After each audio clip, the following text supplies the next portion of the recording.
satunya adalah di sini disebutkan wa amma ma yurisu nisyan, wa amalan anapun barang yurisu kang waris akan atau sing wei an nisyana ing lali fal ma'asi.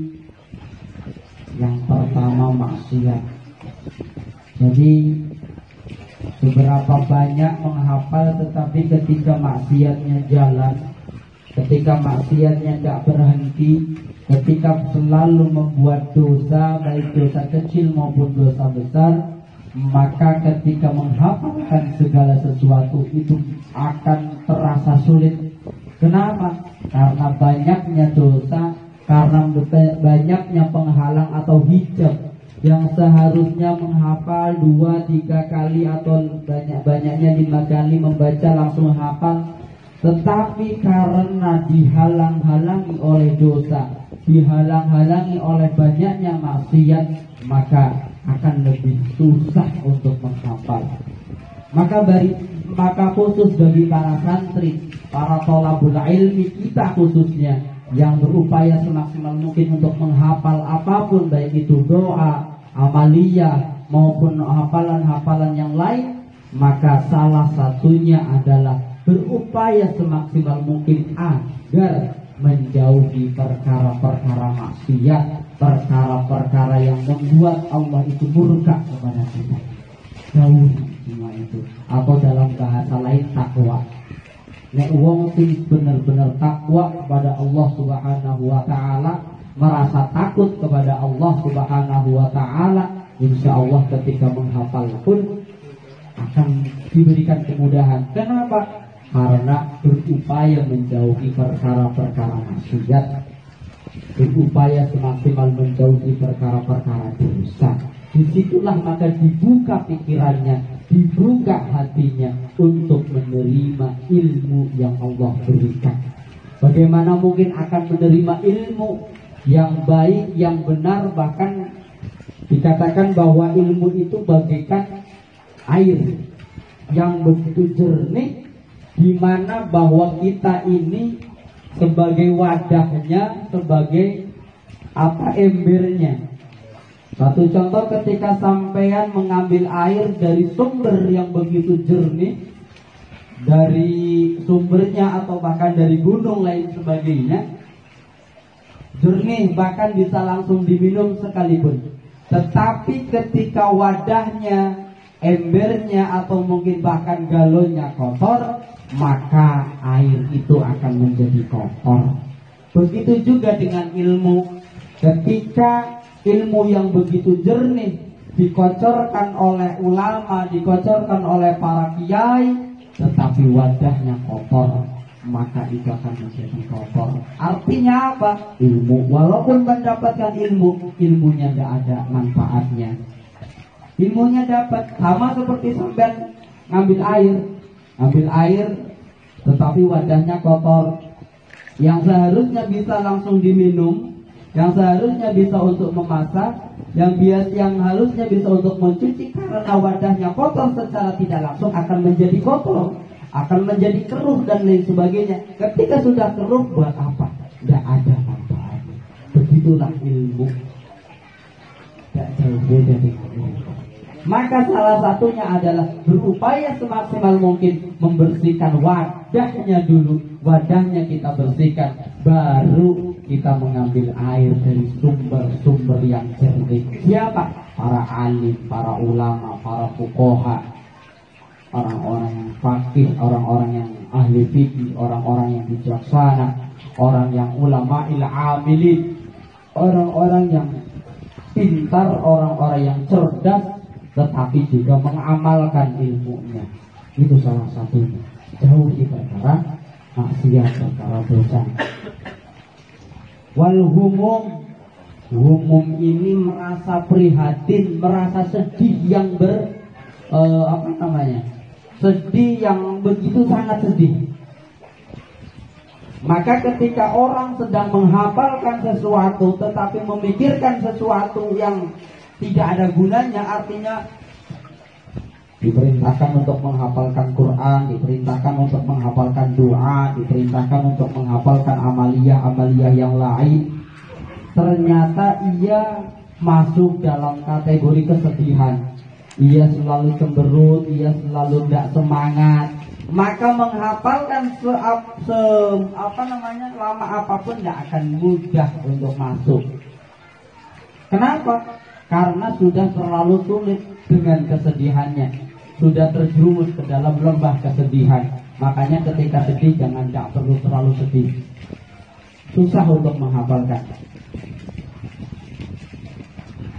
Wal ahzan lan prihatin fi umuri dunia, prihatin perkara-perkara dunia.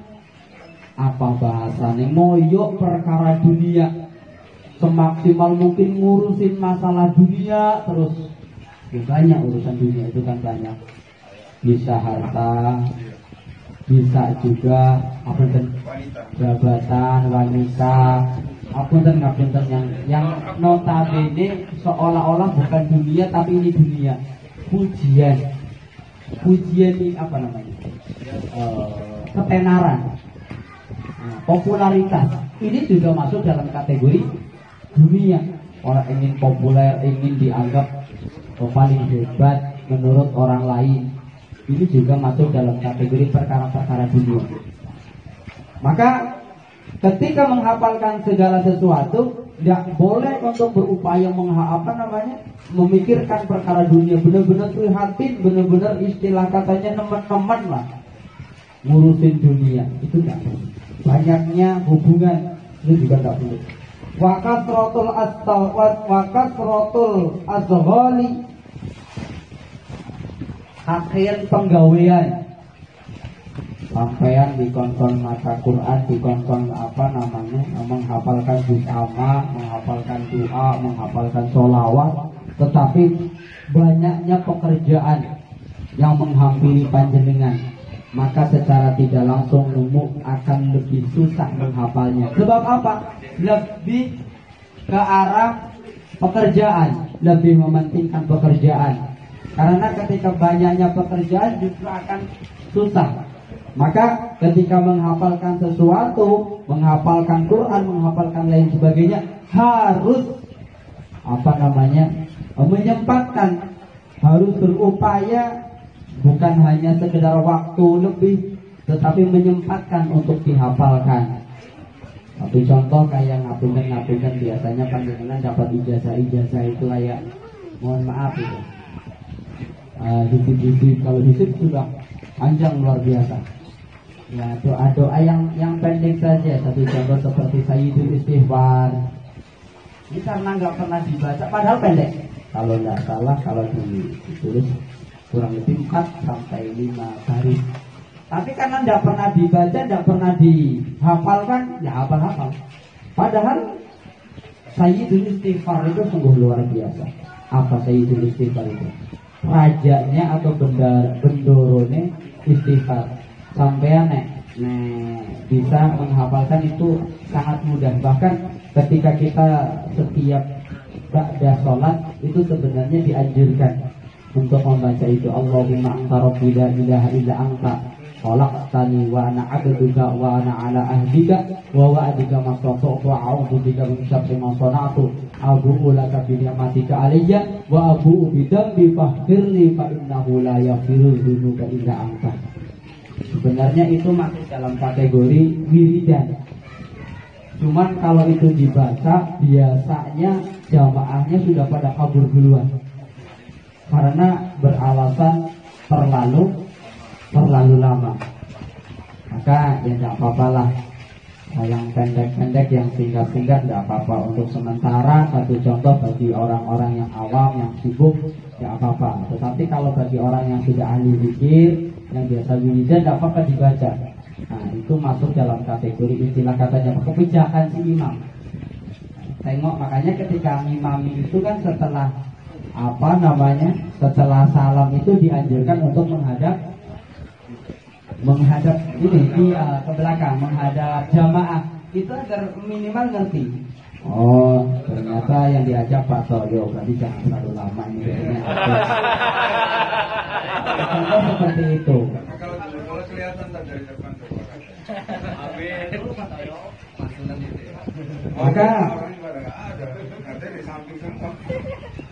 Maka harus ngerti. Imam-imam itu memang kadang harus ngerti. Makanya ketika imam sebelum sholat menghadap ke jamaah dulu, oh ternyata yang jamaah Pak Dayat, Pak ini sudah biasa ini sholat sama nggak apa-apa.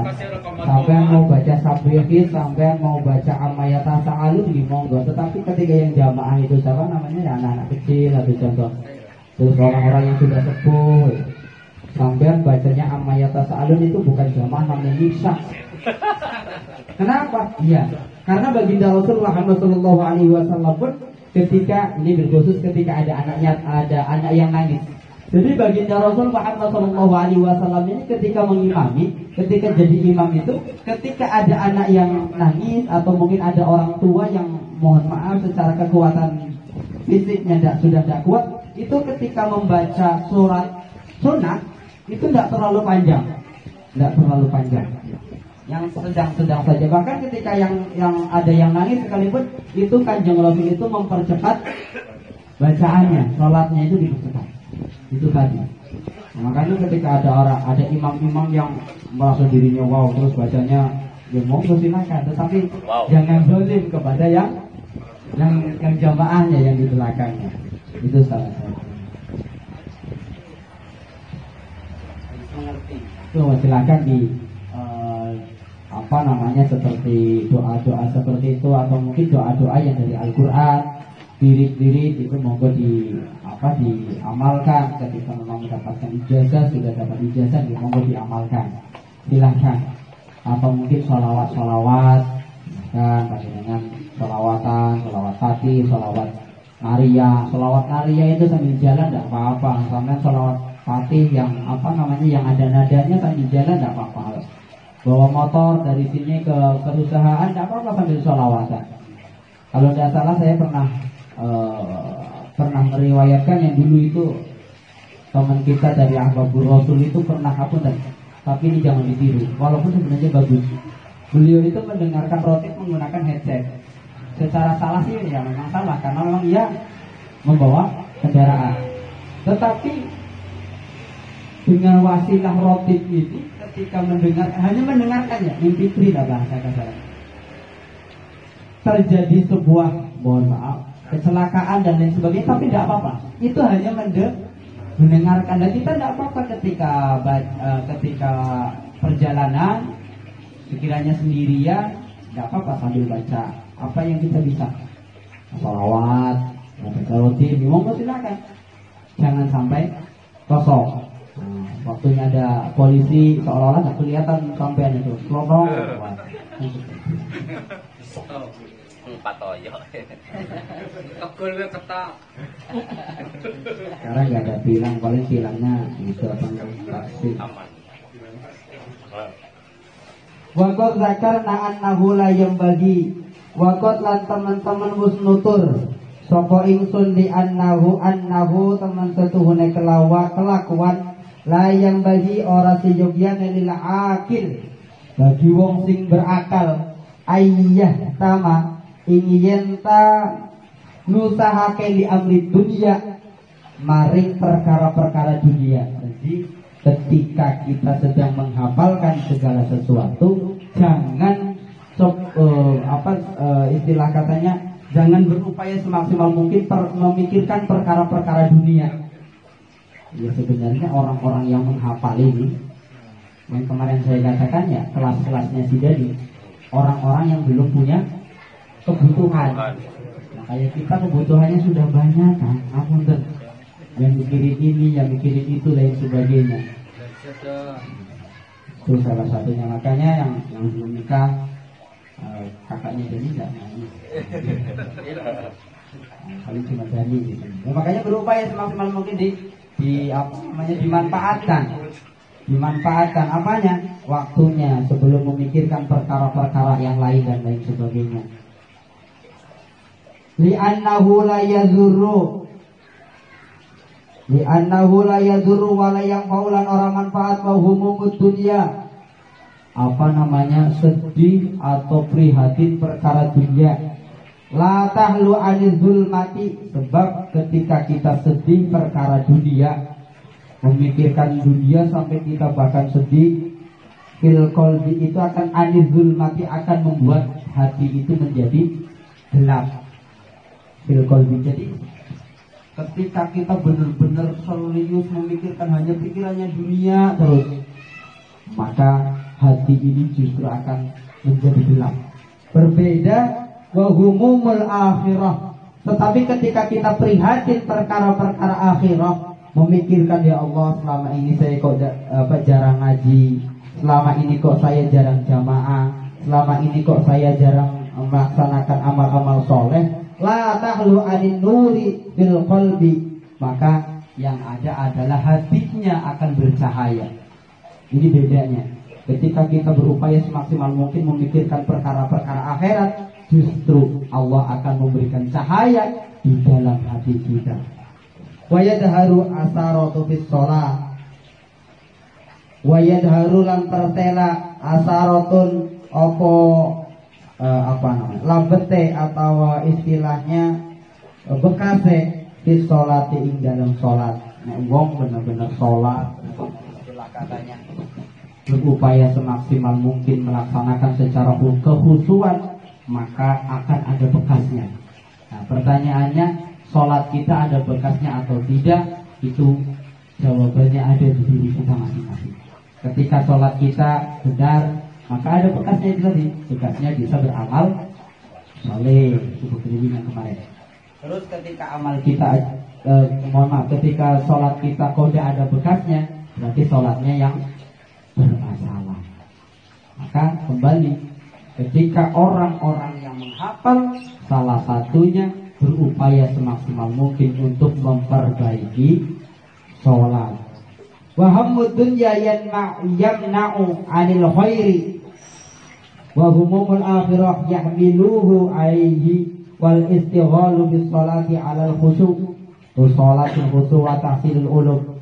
Sholat sing khusyu', baik sholat, maksud di sini adalah sholat sunnah, artinya sholat sunnah dengan khusyuk secara tidak langsung, wajibnya juga harus lebih khusyuk.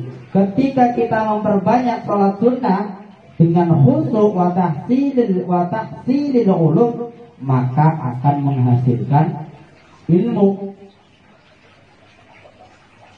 Yulqil hamma, iku ngilangake ing susah, wal hazan lan prihatin. Di samping ketika kita sedih, ketika kita mempunyai masalah, maka solusi yang terbaik adalah sholat. Tetapi ini kebalik. Nek wayai sedih, nek kon sholat malas rasanya. Ya bagaimana mungkin akan diberikan solusi? Sebenarnya itu tadi, ketika istilah katanya obatnya sedih, itu sebenarnya adalah sholat. Ya, sapi turut artinya bukan hanya sekedar sholat. Sholat itu kan ibunya, yang mungkin bisa dengan pikiran, yang mungkin bisa dengan sholawatan, mungkin sampai yang di rumah pusat perkara-perkara rumah tangga, pusat perkara istri minta jatah dan sebagainya. Tetapi di bawah ngaji seperti ini, insya Allah ya hilanglah, walaupun nanti kembali lagi ketika pulang.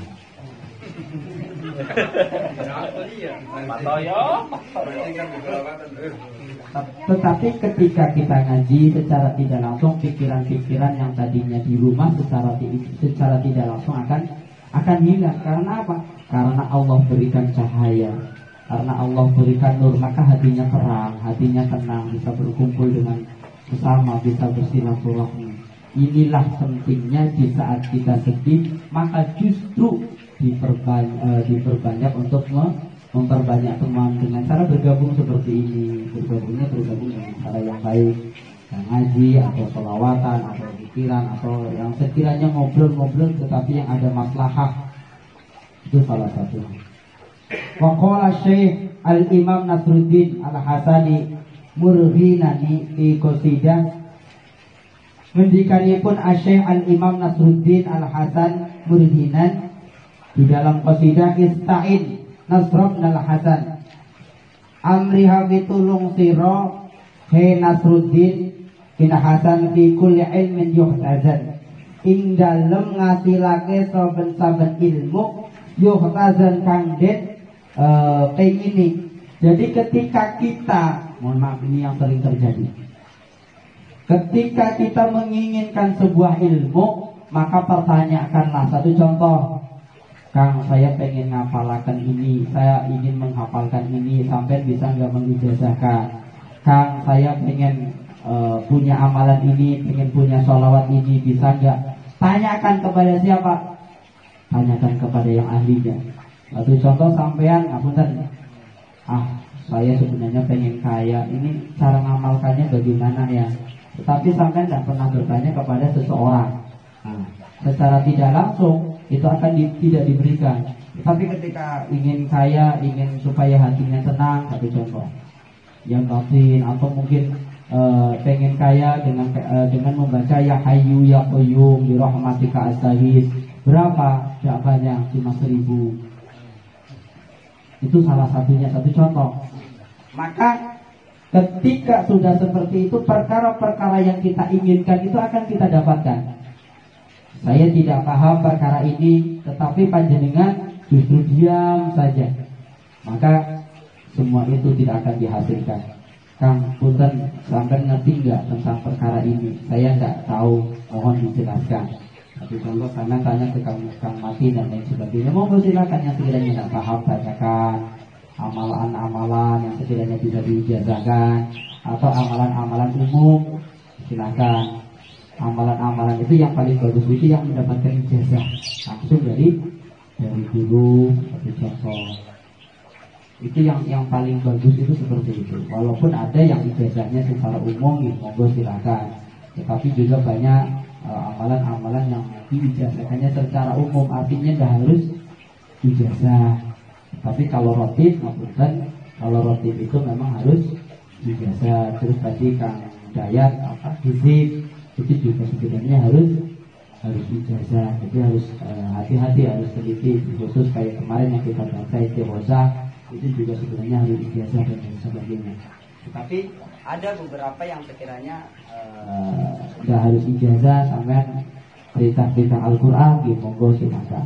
Tetapi yang paling bagus itu bisa ijazah dengan guru, dengan tujuan sanadnya nyambung, dengan tujuan gurunya bertanggung jawab dan lain sebagainya. Khawatirnya apa? Kalau yang umum sih nggak apa-apa. Tetapi kalau amalan-amalan khusus, khawatirnya kitanya yang oleh, tidak kuat dan lain sebagainya. Atau bahasa lain, berbalik kepada diri kita sendiri. Yang tadinya pengen mengamalkan ini nggak kuat, ya malah tambah gemblung.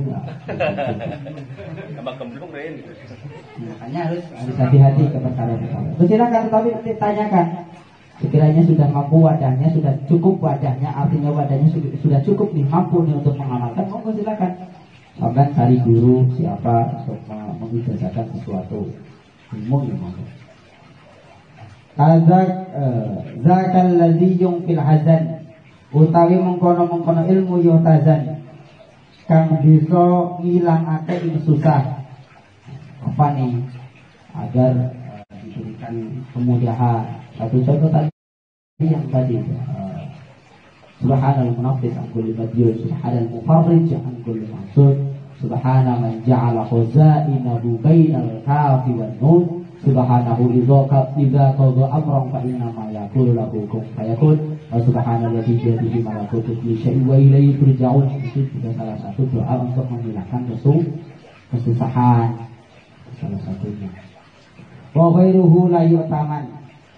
Wa syekhul imam ajallu Nahmuddin Umar bin Muhammad An-Nasafi fi ummi waladin. Nah ini yang tadi saya katakan, perkara ngaji atau menghafalkan ini sebelum waktunya nikah, sebelum kita mempunyai perkara-perkara yang rumit.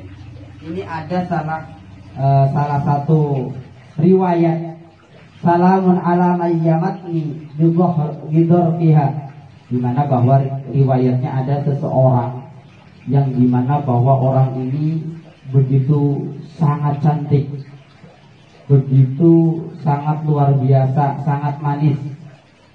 Artinya apa? Perempuan ini sudah cantik, manis, menawan dan lain sebagainya. Sedangkan ada seseorang laki-laki yang berupaya sedang mencari ilmu.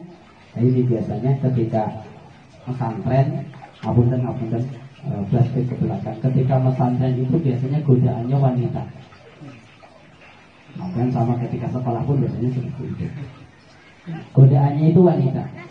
Maka di sini dikatakan bahwa al-imam, di saat kita digoda oleh wanita yang cantik, yang manis, yang artinya bisa mempengaruhi belajar kita, di sini disebutkan bahwa wala mati hadaiha walam hati torfiha sabatni wa asbatni fatahu malihatun, di mana ia harus mampu menjawab, ia harus berani mengatakan tolong tinggalkan saya.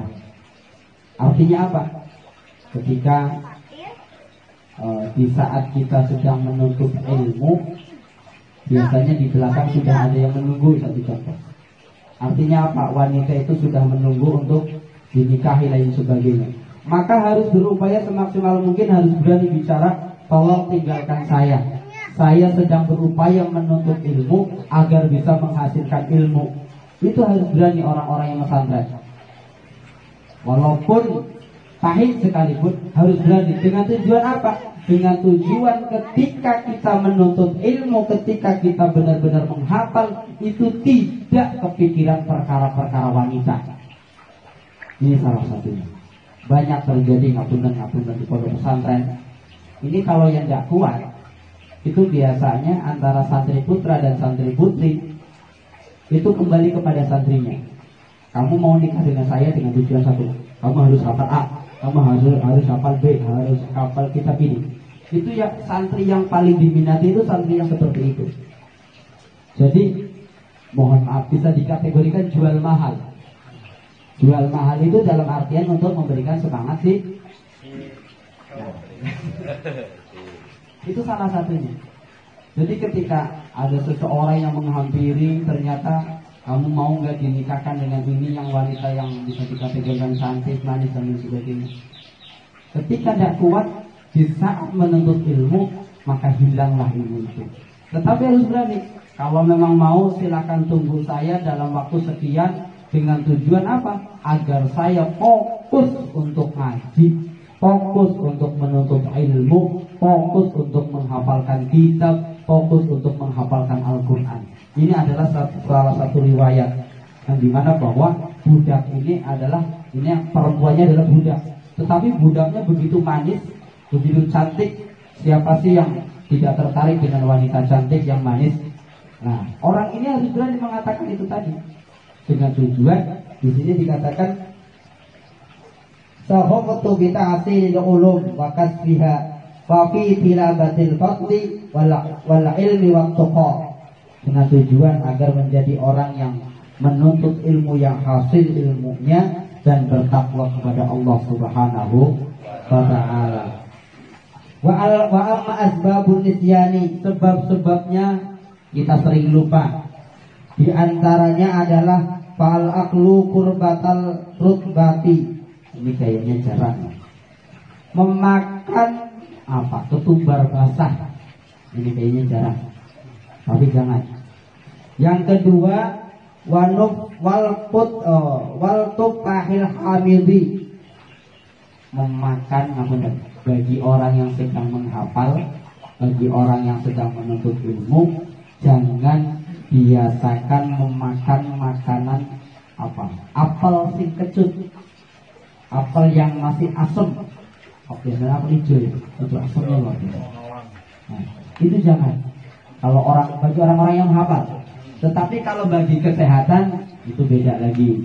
Satu contoh untuk kesehatan atau untuk kesembuhan suatu penyakit diperbolehkan, silakan. Tetapi di sini disebutkan khusus untuk yang bagi penghafal. Wan nadharu ilal matlubi. Nah, ini kayaknya juga jarang. Melaku ingat apa namanya di tengah-tengah. Wa qiraatul lawhil kubur. Ini yang juga jangan membaca papan-papan yang ada di dalam kuburan. Di kuburan itu kan biasanya ada papan-papan itu, papan-papan tulisan itu tak perlu dibaca itu para menghafal. Khawatirnya itu tadi lupa, sering lupa. Wan nadharu ilal maslubi, mohon maaf ini tarik balik. Wan nadharu lan ningali ilal maslubi wong sing disalib. Jadi barangkali nanti ada orang yang sedang disalib, orang non muslim dan sebagainya, itu tidak perlu harus dilihat. Bagi orang-orang penghafal itu tak perlu harus dilihat. Itu akan mempengaruhi lupa, mempengaruhi daya ingat. Wakitoril jamali, berjalan di tengah-tengah unta. Walqaul kummalil hayya alal abrari wal hujamatu ala nafratil faqa fatujan dibuha kullahu turun nisyan. Perkara-perkara yang tadi itu justru akan menimbulkan kita lupa. Terus yang selanjutnya yang menimbulkan kita lupa adalah salah satunya punya hafalan tetapi jarang dibaca. Ini juga sering lupa. Nah, biasanya dulu saya sebenarnya waktu madrasah dunia sudah pernah hafal sih Aqidatul Awam, tapi karena nggak pernah dibaca sekarang lupa. Saya dulu sebenarnya sudah hafal itu kitab tajwid, Ibhar, Ifal dan sebagainya. Bahkan semuanya sudah hafal, tapi karena nggak dibaca lupa. Atau karena mahfudot itu syair-syair atau istilah katanya apa namanya, kata-kata bijak yang dari bahasa Arab, atau syiiran-syiiran, nyanyian-nyanyian bahasa Arab. Itu karena nggak dibaca lupa. Itu salah satunya karena khusus seperti amalan saja lah. Sampean sudah biasa baca rotib, ternyata lama nggak baca rotib, lupa. Asmaul Husna, oke lah sekarang sampean lancar. Tetapi mohon maaf 1 bulan saja sampean nggak baca, lagunya saja, nadanya saja sudah berubah. Di mana nada tinggi, di mana nada rendah, bacanya seperti apa itu lupa. Pasti. Makanya salah satu cara untuk selalu berupaya untuk menghafal adalah dijawabkan. Benar apa yang dikatakan oleh Kang Jumat, istiqomah itu susah. Mengistiqomahkan baca tadi apa? Asmaul Husna. Jangan remehkan Asmaul Husna itu. Doanya sampai lihat doanya itu di syair doanya itu. Itu sungguh luar biasa. Sampai minta apa saja di situ sudah ada. Ada di situ semuanya ada. Diampuni dosanya di situ sudah diampuni dosanya. Ada yang minta dosa, minta diampuni dosanya. Yang selanjutnya ditutupi aibnya, terus diangkat derajatnya, diluaskan rezekinya, terus dimudahkan perkara-perkara di dunia maupun di akhiratnya. Itu semuanya ada di Asmaul Husna. Terus hajat-hajatnya dikabul, itu ada semuanya. Silakan panjenengan, makanya ketika doa Asmaul Husna itu sebenarnya diupayakan untuk angkat tangan, terus dibaca dengan khusyuk. Walaupun menggunakan syairan pakai nada seperti itu lagu, tetapi dengan dinikmati. Illal khairi qarribna anni syarri ba'idna. Sambil mengatakan illal khairi qarribna, ya Allah, mari kebagusan dekatkanlah. Itu harus ada seperti itu. Anni syarri ba'idna, perkara-perkara yang syarri, perkara-perkara yang jauh, perkara-perkara yang jelek, ba'idna, jauhkanlah dari kami. Itu salah satu doa-doa dari Asmaul Husna, itu luar biasa. Wastur ala wujudina wasbir ala nafsalina warfa' darajatina, angkat derajatnya. Terus warfa' darajatina wazidna ilman nafi'atur, ditambah ilmu kita semua. Warizqan wasi'ah, rizki sing halal, rizki sing luas. Warizqan wasi'ah, halalan halal tur baik. Thayyiban di sini maksudnya baik. Halalan thayyiban wa amalan sholihan, agar kita itu berupaya semaksimal mungkin selalu mengamalkan amal-amal soleh. Amalan sholihat, terus lupa sampai amalan sholihat, terus wanawir kulubana, terangilah hatinya, wanawir kulubana wayasir yasir, dimudahkan umurona, urusan kita, wayasir umurona wasohih ajuza sehatkanlah ajsadana, dohil jasad kita, sofi ajsadana, daiman hayatina ilal khairi qarib. Itu semuanya dibaca itu sebenarnya mengandung arti yang sungguh luar biasa. Nah, kadang kita bacanya nggak ngerti ya. Asalkan itu makanya sambil apa namanya? Ani syarri wal qurba rojauna. Roja apa itu? Pengharapan. Kabulkan harapannya, dekatkan harapan-harapan kita. Itulah Asmaul Husna. Maka wajib selalu dijalankan. Monggo sampean nggak harus di sini, di rumah ngapalin. Pak Toyo sambil berangkat kerja pakai motor nggak apa-apa, daripada di rumah nongkrong ngapalin nggak apa-apa. Sambil jaga ikan cupang ngapalin nggak apa-apa. Pak Toyo. Itu contoh itu yang dapat saya sampaikan. Mohon maaf yang terjadi,